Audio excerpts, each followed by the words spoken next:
नमस्कार। जवाब तो देना होगा मैं आप सभी का स्वागत है। मैं हूं डॉक्टर अवधेश मिश्रा। भारत देश में वंदे मातरम पे चर्चा, संसद के सत्र में चर्चा का व्यवस्था दिया गया और चर्चा की गई। देश के प्रधानमंत्री नरेंद्र मोदी ने चर्चा की शुरुआत की और लगातार इसमें पक्ष विपक्ष के सदस्यों ने लोकसभा से लेकर राज्यसभा तक में चर्चा की। सवाल है कि वंदे मातरम को लेकर इतनी चर्चा क्यों? कांग्रेस का मूल सवाल यही है कि वंदे मातरम के सम्मान में हम कहीं पीछे नहीं है, लेकिन इतनी चर्चा क्यों? और चर्चा जब निकली है तो साहब दूर तलक तो जाएगी। आज इसी बेहद ही गंभीर और संवेदनशील मुद्दे पे करेंगे चर्चा, लेकिन उससे पहले देख लीजिए यह खास रिपोर्ट।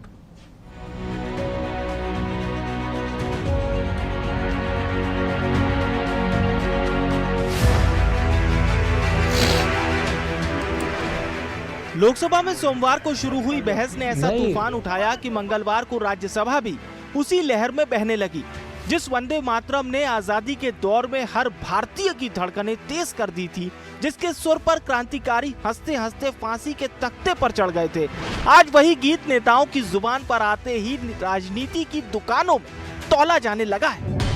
150 साल पूरे होने पर बीजेपी पूरे देश में आयोजन कर रही है, तो सदन से लेकर सड़कों तक वंदे मातरम पर रार छिड़ गया है। देशभक्ति दूसरी तरफ खड़ी है और इधर नेता अपने अपने सियासी चौराहों पर वंदे राष्ट्र गीत को भी दलगत रंग में रंगने की होड़ में लगे हैं। 7 नवंबर से वंदे मातरम की 150वीं वर्षगांठ पर बीजेपी ने देश भर में शुरू किए कार्यक्रम। वंदे मातरम की 150वीं वर्षगांठ, राज्यसभा और लोकसभा में पक्ष और विपक्ष के बीच बहस। केंद्रीय गृह मंत्री अमित शाह बोले, जवाहरलाल नेहरू ने 2 टुकड़े कर 2 अंतरों तक सीमित किया। कांग्रेस अध्यक्ष खड़गे बोले, प्रधानमंत्री और गृह मंत्री नेहरू जी को ही निशाना क्यों बनाते हैं। प्रियंका गांधी बोली, मोदी जितने साल से पीएम हैं, उतने साल तो नेहरू ने जेल में बिताए। संतोष पांडे बोले, कांग्रेस नेता भारत माता को डायन कहे थे, इनके लिए इंदिरा इज इंडिया था।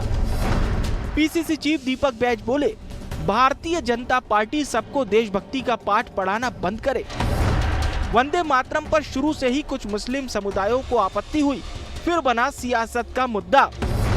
कुछ राजनीतिक दलों और समूहों ने वंदे मातरम गाने से किया परहेज, इसीलिए शुरू हुआ सियासी विवाद। और तब शुरू हुआ सियासी विवाद अब तक थमा नहीं है। हाल की बयानबाजियों को देखते हुए इसे बंगाल में होने वाले चुनाव से भी जोड़कर देखा जा रहा है। खैर, छत्तीसगढ़ में वंदे मातरम को लेकर वार पलटवार का दौर जारी है।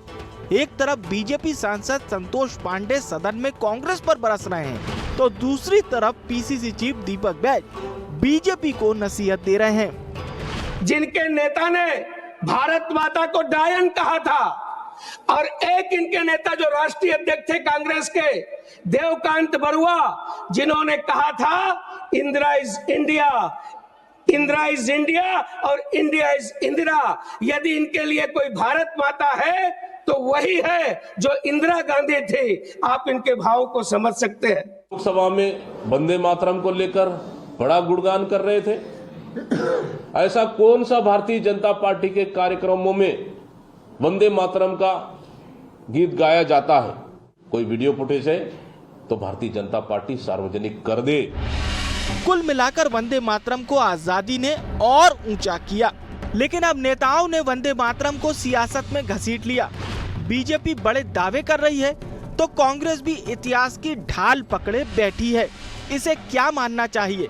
देशभक्ति की बात है या बस राजनीति की बाजी? राष्ट्रगीत बीच में है और सियासत दोनों तरफ। अब वंदे मातरम को लेकर क्या है दावे और क्या कहती है हकीकत? सवाल बस इतना ही है। Bureau report, BSTV Chhattisgarh. इस रिपोर्ट को देख के आप समझ गए होंगे कि दावों और हकीकत के बीच में एक महीम सा फर्क है। उसी फर्क को तलाशेंगे इस आधे घंटे की इस पूरी चर्चा में। पहले आपको मेहमानों से परिचय करा देता हूं। बीजेपी की ओर से शिवनारायण पांडे जी हैं, आप विद्वान नेता हैं, प्रवक्ता हैं। शिवनारायण जी, बहुत स्वागत है आपका। कांग्रेस की ओर से धनंजय सिंह ठाकुर जी हैं, आप वरिष्ठ नेता है, वरिष्ठ प्रवक्ता। धनंजय जी, आपका भी बहुत स्वागत है। बतौर राजनीतिक विश्लेषक सूबे के वरिष्ठ पत्रकार अमरतार तिवारी जी भी मौजूद है हमारे साथ, जो सियासत के हर पहलू को बेहद करीब से समझते और जानते हैं। रामावतार जी, मैं चर्चा की शुरुआत आपसे करता हूं। जरा समझाइएगा कि वंदे मातरम पे इतनी सियासत क्यों? मैं चर्चा शब्द का इस्तेमाल नहीं कर रहा हूं, चर्चा लगातार जारी है। सियासत क्यों? 7 नवंबर 2025 को वंदे मातरम के 150 साल पूरे होने पे देश भर में बड़े आयोजन, अब उसके बाद सदन में विशेष चर्चा, और चर्चा पे सियासत क्यों, जरा समझाइए ना। वंदे मातरम वो राजनीति से ऊपर उठकर होनी चाहिए, उसकी चर्चा। वंदे मातरम तो हमारे राष्ट्र, हमारे देश, हमारी भावनाएं, हमारे सम्मान से जुड़ा हुआ है। इस पर राजनीति नहीं होनी चाहिए। उसमें देशभक्ति की जज्बा बचपन से हमारे अंदर है, परंतु राजनीतिक दल जो है अपनी सियासत फायदा के लिए ये मुद्दे को उस तरफ ले जा रहे हैं। कौन किसको कितना फायदा होता है, कितना नुकसान होता है, कौन इसका लाभ लेना चाहता है, कौन नहीं लेना चाहता, ये अलग अलग मुद्दे हैं और दोनों पार्टियों की अपनी विचारधारा है। बिल्कुल सही। भाजपा की विचारधारा है, भाजपा अपने अनुसार बताएगी वंदे मातरम को। कांग्रेस की विचारधारा है, कांग्रेस के अनुसार बताएगी। पर हम दोनों पत्रकार हैं, हम दोनों को अपने राजनीति से हटकर एक देश भावना, देश के सम्मान, देश को जोड़ने वाली जो बात है वो वंदे मातरम में है। बिल्कुल उस तरफ अगर चर्चा को ले जाएं, सम्मान को ले जाएं, दोनों पार्टियां एक होकर, तो ये चर्चा संसद में सार्थक रहेगी। नहीं तो शोरगुल, बहस, इसके सोशल मीडिया में फैला दो और इस तरह से ये बोल रहा है, वो बोल रहा है। कम से कम घिनौनी राजनीति इसमें अगर जितना कम हो, बिल्कुल सही, इसमें ऊंचा, देश को ऊंचा ले जाने का और एकजुटता का संदेश के साथ अगर इसका हो तो ज्यादा सार्थक, ज्यादा सम्मान बढ़ेगा, ये मुझे लगता है। ठीक है धनंजय जी, जरा समझाइएगा कि इस विषय पे चर्चा और सियासत क्यों। इसलिए मैं पूछ रहा हूं क्योंकि सदन में लगातार इस पे चर्चा, और चर्चा के बाद पक्ष विपक्ष के जो तर्क है वो तर्क, वितर्क और कुतर्क तीनों उसमें शामिल है। जहां पे राष्ट्रीय भावना का विषय है वहां पे ये तर्क, वितर्क और कुतर्क का काम क्या है, थोड़ा सा समझाइए ना। देखिए अवधेश जी, आज वंदे मातरम जो गीत है उसको 150 साल पूरे हो गए हैं। गुलामी के दौर में ये वंदे मातरम गीत एक भारतीयों के लिए एक मजबूत हथियार बनकर सामने आया था। पूरे देश के लोग जो स्वतंत्रता आंदोलन में शामिल थे, उन्होंने इसको अपने ऊर्जा के लिए, अपनी ताकत के लिए, अपने हौसला के लिए, लोगों को जोड़ने के लिए और माटी के प्रति प्रेम और माटी के प्रति वफादारी और माटी के प्रति समर्पण के लिए वंदे मातरम की जयकारा लगाकर अंग्रेजों के खिलाफ लड़ाई लड़ने का काम किए थे और देश को आजादी मिला था। आज अगर भारतीय जनता पार्टी, क्योंकि 150 साल तो हो गए वंदे मातरम, बिल्कुल सर, और आजादी के 75 साल बाद अगर संघी और भाजपाई आज वंदे मातरम कह रहे हैं ना, मुझे बहुत खुशी हो रही है, बहुत खुशी हो रही है कि आज ये वंदे मातरम कह रहे हैं। काश इनके पूर्वज संघी, आरएसएस जो गुलामी के दौर में अगर वंदे मातरम कहते, माटी के प्रति समर्पण दिखाते, भारत माता के प्रति समर्पण दिखाते, इस देश के नागरिकों के प्रति समर्पण दिखाते और अंग्रेजों की चाटुकारिता नहीं करते, तो इनको आज वंदे मातरम 75 साल बाद कहने की जरूरत नहीं पड़ती, क्योंकि ये आरएसएस के जो देश विरोधी कृत्य रहा है उसके पाप धोने के लिए वंदे मातरम पर बात कर। लेकिन यहां भी इनके मन में जो घृणा के भाव है, जो नफरत के भाव है, जो कटुता है और जो मन में इनका बैठा चोर है, आज भी इनको दिल से वंदे मातरम कहने नहीं दे रहा है, क्योंकि इनके मन में नफरत है, इसीलिए इनको आज ये बात करना पड़ रहा है। ठीक है, मैं जब सूर्यनारायण पांडे जी का रुख करता हूँ। सूर्यनारायण जी, अब आप रामायण काल में तो है नहीं कि सीना फाड़ के दिखा देंगे साहब के अंदर राम सीता मौजूद है, हनुमान जी तो है नहीं। थोड़ा समझाइए ना कि कांग्रेस क्यों आप लोगों की निष्ठा पे सवाल उठा रही है, सदन से लेके, सड़क से लेके टेलीविजन तक में, कि साहब आप लोग दिल से नहीं कह रहे हैं वंदे मातरम। थोड़ा समझाइए ना, आप तो विद्वान नेता है। सूर्यनारायण जी,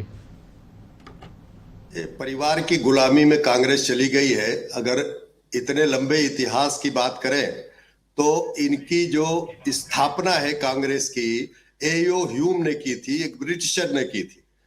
लेकिन कालांतर में धीरे धीरे राष्ट्रवादियों का उसमें जमावड़ा हुआ, तिलक आए, सारे लोग आए।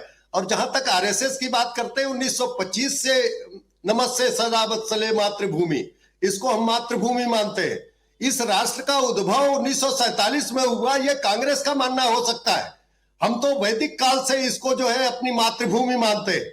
51 शक्तिपीठ है, उनको सबको मिला के अखंड भारत बनता है। माता भूमि पुत्रो हम पृथिव्या, ये वेद वाक्य है।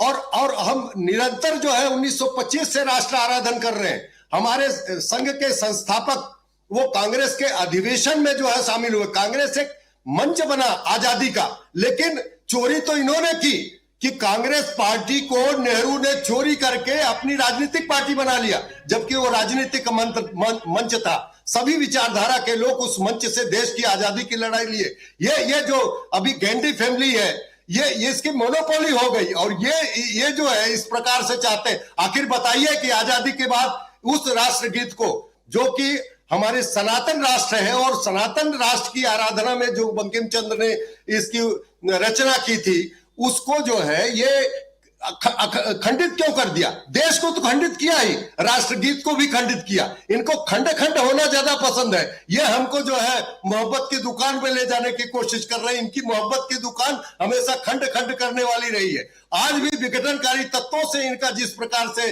सामना है, वो 150वीं वर्षगांठ हुई है। सदन का जो देश की सबसे बड़ी पंचायत है, उसमें उस राष्ट्र घोष का जो है एक प्रकार से स्मरण करने का दिवस है। इस पर लोग इस वंदे मातरम का के देश की आजादी के लिए लोग फांसियों पर लड़ रहे। इसको मोनोपोली जो है एक परिवार की बनाने की कोशिश की जा रही है। इतनी गुलाम मानसिकता में ये जो चर्चा है, ये हमारे सनातन राष्ट्र का, सनातन गीत का, सनातन आराधना का एक प्रकार से मंत्र जन जन तक पहुंचेगा। और इस उद्देश्य से ये जो है ये 9 घंटे का जो डिस्कशन पार्लियामेंट में हुआ है, राष्ट्र के शक्तिशाली बनाने में योगदान देगा। ये हमारा स्पष्ट मानना है। ठीक है धनंजय जी, बहुत संक्षेप में जवाब दीजिएगा, फिर मैं सवाल लेके आऊंगा कि ये राष्ट्र को शक्तिशाली बनाने के लिए, राष्ट्रभक्ति की भावना से लोगों को ओतप्रोत करने के लिए ये डिस्कशन हुआ है, ना कि सियासत के लिए। जवाब दीजिए बहुत संक्षेप में, फिर सवाल लेके आऊंगा। देखिए, 2 बड़ी बातें कहूंगा। एक, इन्होंने कहा कि कांग्रेस की स्थापना वो ह्यूम ने की, उसमें राष्ट्रवादी जुड़े, और वही जो अंग्रेज के बनाए संगठन है, वो आजादी की लड़ाई में जब राष्ट्रवादी जुड़ते हैं तो देश के आजादी के लिए काम करते हैं। और आरएसएस जो इनके नेता ने बनाया, वो तो अंग्रेजों के चाटुकारिता करने लग गए। तो मजबूत कौन हुआ? राष्ट्रवादी जहां जुड़ते हैं और राष्ट्र विरोधी जहां जुड़ते हैं, वो अंग्रेजों की गुलामी करते हैं। पहली बात। दूसरी बात, मैंने कहा ना, वंदे मातरम इस देश में हमारे स्वतंत्रता संग्राम सेनानियों का हथियार था, और उस हथियार, उस ऊर्जा के साथ आजादी की लड़ाई लड़ी गई। और आरएसएस क्या कर रहा था? सावरकर जी फिरंगियों से पेंशन ले रहे थे। आरएसएस फिरंगियों के लिए मुखबरी कर रहे थे। किनके खिलाफ मुखबरी कर रहे थे? जो वंदे मातरम का नारा लगाकर जो अंग्रेजों के खिलाफ लड़ाई लड़ रहे थे। हमारे वीर सैनिक, हमारे माता बहने किसान, उसके मुखबरी आरएसएस कर रही थी। ये कहां से राष्ट्रवादी हो जाएंगे? और ये इस देश के तिरंगा को स्वीकार नहीं किए। 52 साल तक आरएसएस तिरंगा नहीं फहराया। तिरंगा जब इस देश को समर्पित किया था तो आप सकून बताने वाले आरएसएस के लोग थे। इस देश में जब संविधान बनाया गया तो संविधान का विरोध करने वाले धनंजय जी, और जनगण मन के खिलाफ अगर अफवाह किसी ने फैलाया तो आरएसएस के लोग थे कि जॉर्ज पंचम को समर्पित है करके। और आज वंदे मातरम के खिलाफ अगर नफरत फैला रहे हैं तो इनकी विफलताएं यहाँ पे दिख रही, क्योंकि आजादी की लड़ाई में आरएसएस और भाजपा के पितृ संगठन का कोई योगदान नहीं था, इसलिए तो पीड़ा हो रही है। ठीक है धनंजय जी, आप थोड़े विषयांतर में सर, आरएसएस के 100 साल पे डिबेट नहीं है आज वंदे मातरम के 150 साल होने के बाद जो आज लगभग 1 माह बाद सदन में चर्चा की जा रही है, उस पर डिबेट में थोड़ा सा विषय पे केंद्रित होइएगा। मैं आता हूं सवाल लेके। मैं जब एक बार राव अवतार जी का रुख करता हूं। राव अवतार जी, एक ऐसा शब्द जिसके अगर पूरे छंद को सुना जाए तो साहब रोंगटे खड़े हो जाते हैं। वो ऐसे देशभक्ति का जज्बा ओतप्रोत हो जाता है उसे सुनने मात्र से। उसको लेके इतनी सियासत और मन में इतनी पीड़ा दूसरे के लिए, कैसे काम चलेगा? कैसे हम विकसित भारत की ओर बढ़ेंगे? ऐसी चीजों को लेके मन में अगर आगे चलेंगे तो इसी राजनीति को और राजनीति के कूटनीति को समझने की जरूरत है। क्यों ना हम 150 साल पहले आजादी के समय की बातों को गर्वान्वित होकर उसकी बात को ले जाएं और फिर से देश को मजबूत करें, क्योंकि देश विरोधी ताकतें आज भी भारत में सक्रिय हैं। उन देश विरोधी ताकतों की पहचान हो। इसके बहाने चलो राजनीति कोई भी कर रहा हो, करिए। राजनीति के जरिए देश को कैसे मजबूत होगा, देश कैसे में आत्मनिर्भर होगा, देश के लोगों में कैसे जो पुराने लोग अपने घर परिवार समाज सबको छोड़ते हुए अपने बलिदान देकर देश को मजबूत आज खड़ा, जिस तरह हम आज बोल रहे हैं, देख रहे हैं, जी रहे हैं, उनके लिए हमारे पूर्वजों का योगदान है। उस योगदान को याद करते हुए हम अगर काम करें तो ज्यादा बेहतर होगा। सत्ता पाइए, सत्ता में रहिए, सत्ता के मौज करिए, उस पर किसी को आपत्ति नहीं है। आपत्ति ये है कि हम वंदे मातरम के नाम पर राजनीति करें, हम ऐसे ऐसे भावनात्मक मुद्दों पर राजनीति ना करें बिल्कुल, जिससे संदेश गलत जाए। तो संदेश और मुद्दे ऐसे ना उठाएं। कुछ मुद्दे मैं सही हूं, आप गलत हैं, ये कितना ले जाएंगे, क्यों ले जाएंगे, ये एक बड़ा बहस का विषय ना बने। राष्ट्रवादी आज सभी हैं, उन सभी राष्ट्रवादियों को एकजुट होकर, क्योंकि आप देखिए हमारे पड़ोसी राज्य विश्व के अलग अलग राजनीतिक परिदृश्य बदलते जा रहे हैं, तब एक अच्छा मुद्दा है, अच्छा विषय है। इस विषय के बहाने सब में राष्ट्रवाद आ जाए, सीख जाए, समझ जाए, तो देश हमारा कितना खुशहाल होगा, ये एक बड़ा विषय है। ठीक है श्रीनारायण जी, रामवतार जी ने बड़ी अच्छी बात कही कि साहब जिस नियत मकसद से इस सदन में चर्चा शुरू हुई राष्ट्रवाद को लेके, राष्ट्रगीत को लेके, वंदे मातरम को लेके, वो राष्ट्रवाद की भावना लोगों के मन में प्रज्वलित हो, उससे कहीं ज्यादा राजनीति प्रज्वलित हो गई कि साहब राजनीतिक तरह से पूरा मोल्ड कर दिया गया। ऐसे में अगर ऐसे शब्दों पे ऐसी सियासत होगी तो हम 2047 में विकसित भारत की बात अगर करते हैं, आपने कहा 51 शक्तिपीठों को हम भारत देश मानते हैं, साहब बड़ा दुर्भाग्य है कि भारत देश की सीमा में केवल आज की स्थिति में 30 शक्तिपीठ है। बाकी चले जाइए, नेपाल, पाकिस्तान, बांग्लादेश, म्यांमार, श्रीलंका, चीन, भूटान, म्यांमार, सारे जगहों पर शक्तिपीठ विभाजित हो गया। ऐसे में कैसे अखंड भारत की ओर बढ़ेंगे जब एक वंदे मातरम को लेकर इतनी राजनीति होगी? तो डॉक्टर साहब, वंदे मातरम के साथ आज विवाद करने वाले लोग नहीं खड़े हुए हैं। जब आजादी के पहले आज 150 साल से उस पर विवाद खड़े करने वाले लोग रहे हैं, और ये शक्तिपीठों का जो बंटवारा, देश का जो बंटवारा किया, उन्हीं विचार के लोगों, उसी विचार के लोगों ने इस देश का बंटवारा किया, जो वंदे मातरम गीत का विरोध करते थे। और तत्कालिक सरकार, मैं आरोप नहीं लगा रहा हूं, तत्कालिक सरकार ने उसको जो है विकलांग कर दिया। पूरे समग्र गीत को, तुम ही विद्या तुम ही धर्म, तुम ही हृदय तुम ही मर्म, हृदय हो तुम धर्म हो, तुम सारा कुछ हो, इस राष्ट्र की वंदना थी, उसको खंडित किया गया। कारण क्या? उनका जो राष्ट्र विरोधी थे उनको तुष्टीकरण करना था, उनको प्रसन्न रखना था। फिर भी देश को बचा नहीं पाए, फिर भी देश के टुकड़े हो गए। अभी जो हमारे पत्रकार महोदय तिवारी जी बोल रहे थे, एक वास्तव में राष्ट्र भी एक भावना ही है। बिना भावना के तिरंगा नहीं रहता, बिना भावना के संविधान नहीं रहता, बिना भावना के राष्ट्र नहीं रहता, ये समाज एकजुट नहीं रहता। भावना प्रधान होता है जिसमें सारे रिश्ते होते हैं। इस देश के साथ हमारा रिश्ता मातृभूमि का है, माता का है। जननी जन्मभूमिश्च स्वर्गादपि गरीयसी, ये माता का जगह है। और इस माता के विचार से बहुत सारे लोग सहमत नहीं है, और आज से नहीं है, ये हमेशा से वंदे मातरम गीत का विरोध किए, और नेहरू जी ने उसको विखंडित किया, तुष्टीकरण किया। हम इसका विरोध करते हैं। नेहरू जी महापुरुष थे, इसमें किसी प्रकार का कोई संदेह नहीं है। हम इस प्रकार के टुच्चे आरोप नहीं लगाते कि हम अंग्रेजों की गुलामी कर रहे थे। ये जो नित्य जिसका रोज आराधना करता हो राष्ट्र का, उसको हम जो कटघरे में नहीं कर, जो 2-2 बार काला पानी की सजा पाया हुआ हो, जो अपनी पूरी जिंदगी कोल्हू में सेल्युलर जेल में पीस रहा हो, उसको जो है एक आदमी आता है और वो बोलता है कि वो राष्ट्रघाती और अंग्रेजों की गुलामी कर रहे थे। अंग्रेजों के ये आधिपत्य में जिन्होंने प्रधानमंत्री की शपथ ली, उसके क्वीन के नाम पर शपथ ली, वो सारे लोग हमको अब पाठ पढ़ाते हैं। तो कहने का मतलब यह है कि वंदे मातरम का विरोध करने वाले हमेशा रहे हैं, लेकिन ये देश का ये सनातन राष्ट्र है, ये सनातन मंत्र है, सनातन रूप से हम इसको ये भारत माता मानते रहे हैं, इसकी आराधना करते रहे, अर्चना करते रहे। और ऐसी स्थिति में यह देश मजबूत बनता है, देश शक्तिशाली बनता है, अपने बंधु बांधवों का हम कल्याण करेंगे, इस प्रकार के भाव बनते हैं। राष्ट्रवाद इस देश की तासीर रही है और उस पर जो है, इसलिए 150 वर्ष हुआ तो इस सरकार ने सोचा कि इस पर चर्चा होनी चाहिए। वो जो हमारा राष्ट्र है जिसमें हमारे मात्र 30 शक्ति केंद्र बचे हुए, बाकी चले गए, ये राष्ट्र मजबूत अगर करना है, इसको शक्तिशाली करना है, तो ऐसी स्थिति में इस पर जो है चर्चा होनी चाहिए, सार्थक चर्चा होनी चाहिए, आरोपों की चर्चा नहीं होनी चाहिए। ये जरूर विचार किया जाना चाहिए कि खंडित कैसे हुआ, ये जरूर विचार कर, वो कौन से ऐसे तत्व हैं जिनको विलग करना चाहिए। बिल्कुल श्रीनारायण जी, मैं लौटता हूं आपके पास। आपने बिल्कुल सही कहा कि राष्ट्र को लेके चर्चा होनी चाहिए। इतिहास में जो दर्ज है, आदिकाल में जो हुआ, उस पर चर्चा ना करें, क्यों कुरेदना उन जख्मों को। धनंजय जी, राष्ट्र के प्रति भावनाएं सबकी होती है, आपकी मेरी किसी की भी भावनाएं होती है, राष्ट्र के प्रति समर्पण भी होता है। अब बात जहां पे राष्ट्र की आती है तो केवल सियासत होगी क्या?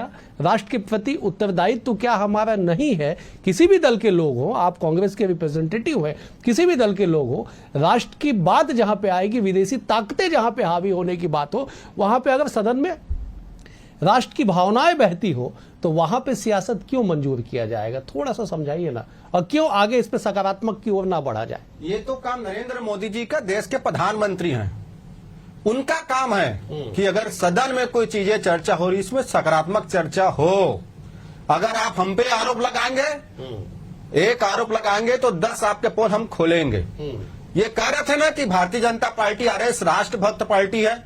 मैं पूछता हूँ श्यामा प्रसाद मुखर्जी, मत जाइए ना, क्यों नहीं जाऊँ यार? ये बात है ना, तो मेरे तो आरोप लगा रहे हैं, नेहरू जी पे आरोप नहीं, लगा आपने रहे भी हैं। आरोप लगा दिया। नहीं, आरोप ठीक है, लगाने वाले। आपने भी आरोप लगा दिया, कौन उन्होंने लोग भी हैं कह नेहरू जी दिया। पे आरोप लगाने वाले? ठीक है, नेहरू जी धनंजय जी, बनके बिताए ठीक। भाजपा RSS के लोग। ठीक है, ठीक है, नेहरू जी ने देश ठीक है धनंजय जी, ठीक है, बिल्कुल सही। देश को अवनीत किया, क्या क्या नरेंद्र मोदी ने? ठीक है। नेहरू जी के बनाए धनंजय चीजों को जी, बेचने का काम किया नरेंद्र मोदी ने। ठीक, धनंजय क्यों जी, चर्चा धनंजय नहीं होनी जी, चाहिए? बिल्कुल होनी क्यों चाहिए। चर्चा नहीं होनी चाहिए? श्यामा मुखर्जी पर नहीं, लेकिन मुस्लिम आज लीग के साथ धनंजय वो जी, सरकार धनंजय जी, बनाकर अंग्रेजों के दौरान में धनंजय जी, ये हम पर धनंजय जी, राष्ट्रपति धनंजय जी, जो विषय अंग्रेजों के तलवार चाटते ठीक थे वो है, लोग। धनंजय जी, धनंजय जी, धनंजय जी, विषय पे थोड़ा सा निवेदन नहीं, ये है। नेहरू मैं जी को केवल आपको निवेदन रोकना कर, चाहिए था। भाई आपने मतलब ये भी नेहरू जी पहले को गाली देंगे, इतने बड़े हो गए ये। ठीक ये है नेहरू जी धनंजय का जी, अपमान करके इतने बड़े हो गए ये। धनंजय जी, आपने शुरुआत की श्यामा प्रसाद मुखर्जी से, मैं आपने शुरुआत की, श्यामा प्रसाद मुखर्जी की आप बात मैं अभी क्या मैं नेहरू जी ठीक की बात किया था। है, इससे पहले आपने नाम लिया, लूंगा आपने मैं, लिया, अगर तो ठीक है, हो वंदे गया। मातरम की बात आगे होगी बढ़ते रहे, और धनंजय देश में जी, जो गद्दारी धनंजय जी। की अंग्रेजों के ठीक समय है। में, उससे चर्चा तो होगी। आगे उन बढ़ते गद्दारों की बात ठीक तो है, होगी।